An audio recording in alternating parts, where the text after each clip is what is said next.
Ayan. Today is September 19. Friday po ata. Friday po ba? Ay. Basta ito po yung bagyong Mario. Ayan, kita nyo po. Na ako po ay nasa Lancaster Village 2 East. At dinadocument ko lang po para sa mga nagsasabing bahain daw dito sa Lancaster. Pero ngayon, pag nanood kayo ng balita ngayon,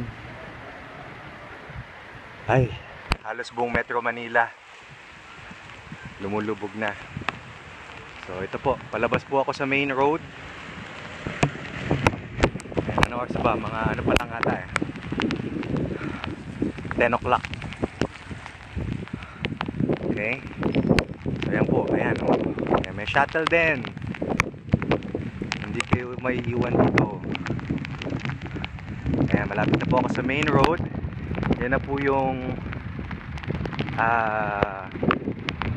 main gate ng LV2, Lancaster Village 2. Ayan po ang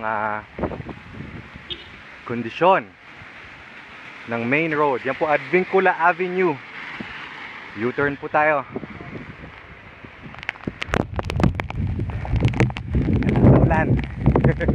Pero gusto ko lang talaga ipakita na actually ito na po yung pinakamababang parte ng Lancaster. Maya maya punta tayo dun sa ano, gagamitin ng mga bagong tinatayong bahay po. Ayan po. See you later po. Nakakahingal magpedal.